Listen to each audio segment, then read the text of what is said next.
Hey guys, welcome to my channel where I talk about divine health and happiness, and in this video I'm going to talk about ways that you can learn to meditate when you're just one of those people who can't sit still.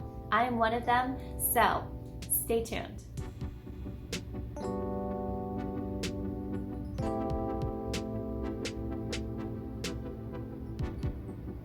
Okay, so a little background. I am somebody who I started meditating at least 10 years ago, and this is like the traditional kind where you're not necessarily listening to a guided meditation, but you're doing it on your own, where you're just following your breath, you're just paying attention to your breathing, and you're letting go of the thoughts in your head.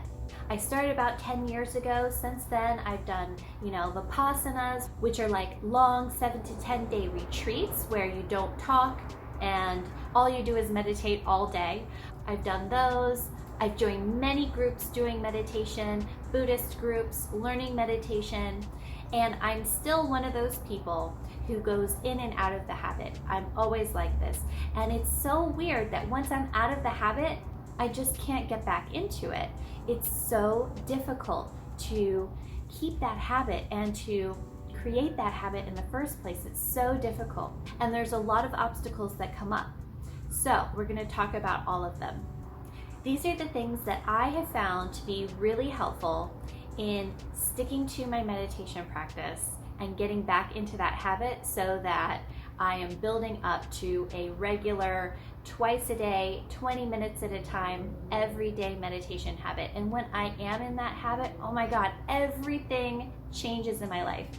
Everything just is so much easier. It seems like opportunities come out of the woodwork.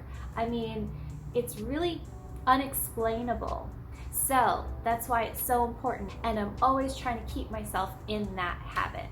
So let's get into the first tip, which is for the obstacle of I just can't sit still. Like, I'm so fidgety, I have too many things that I need to do, and it's just too hard to sit down and release my thoughts. It's like, I keep going, like I'm thinking, and it drives me crazy to sit down and do meditation when my brain is going 100 miles an hour. So here's what I do for that. Because you know what they say, those times when you find it most difficult to meditate is actually the times when you need meditation the most, right? So what I do is I only commit to 5 minutes at a time. Everyone can do 5 minutes.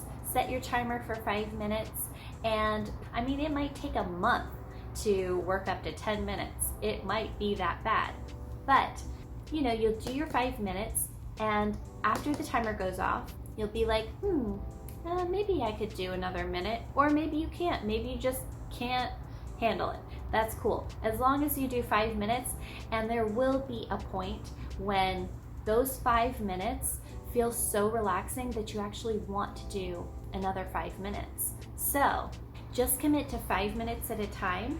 And if you do other 5-minute stretches during the day, that's even better, because what it does is it primes your body to be more in this relaxed state, and you're more used to meditation. So it's easier to do longer periods later in the day, or whenever you're doing your meditation, if you're taking 5-minute breaks throughout the day to do some meditation.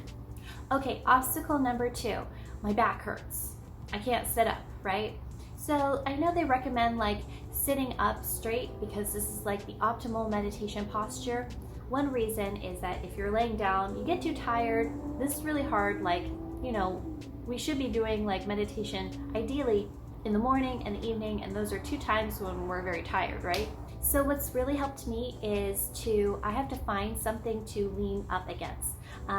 Maybe a chair, or I have even meditated, I'll sit up against a door jamb just to keep my back straight up. And what does end up happening is if I'm consistent with my meditation, those back muscles do build up.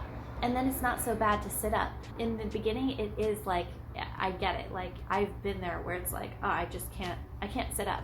So try to find something to lean up against so it's a little bit more comfortable, but definitely try to sit up as much as you can. Obstacle number 3, I keep having these things I have to do. Thoughts keep coming up. when I am trying to meditate, I'm distracted and it's impossible to sit still. So in addition to the 5-minute rule, where you only meditate for 5 minutes, which is not that long of a time, but you might even try 3 minutes if that's too much. But this technique totally works for me. So I imagine like almost like a cork board inside my mind. It's an imaginary cork board. And so when a thought comes to me that's really important, it's really hard to let it go, right? So what I do is I say, I will remember this, and I write it down on a little sticky note and I pin it to the cork board in my imaginary, the imaginary cork board in my mind. And I'm like, I will remember this. And there's something about doing that action and saying that to myself, it primes my brain to actually remember. And I may not remember immediately after getting out of meditation, but I usually remember not too long after. And this gives me confidence that when I am in meditation, I can let go of those thoughts that seem very important at the time.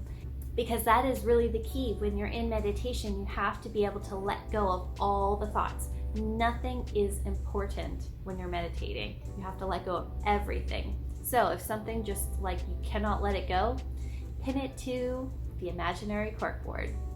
Obstacle number 4. I don't know what to do with my mind. It's all over the place. I just don't know what to do with it. Okay, so this is my mind all the time. When it's running 100 miles an hour, I just don't know what to do with it. And sometimes it's really difficult to like concentrate on the breath. So I find that I have to incorporate feeling as well. So what does it feel like? Let go of all the thoughts and only feel what is going on in my body. Any tightness that's in my body, like tightness in my chest, the tingles inside of my hands and my feet, feel as much as you can, like search out any sensations in your body that you can. And that is a really, really good meditation. It will set you up for somatic meditation, which is so helpful for finding emotional balance as well.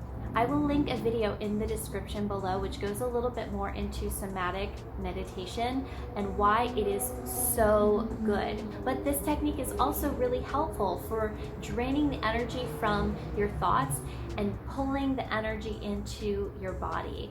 Ultimately, this is going to be super beneficial for you. For your nervous system, it's going to help you really calm down and relax. So search out those sensations as much as you can.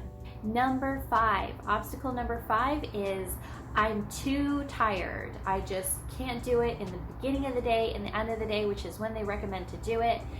Here's the solution. Do it midday. Maybe during your lunch break.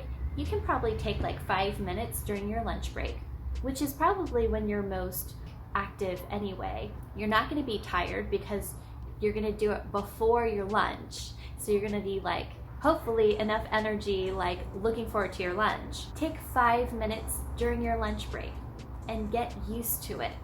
Get used to doing it at a time when you have a ton of energy, and then eventually your mind will get used to those 5 minutes during the midday. And then once you're in that kind of a habit, doing the 5 minutes when you're really tired will not seem like as much of a chore. Your body won't be fighting you as much. And so it'll be a lot easier to do it when you're tired if you've gotten used to doing it when you're like super active. And 5 minutes is not like that much time. Everybody can squeeze it in. So I wish you good luck in putting together your meditation practice and becoming consistent. This is going to change your life. And thank you for watching and tuning in, and I will see you next time.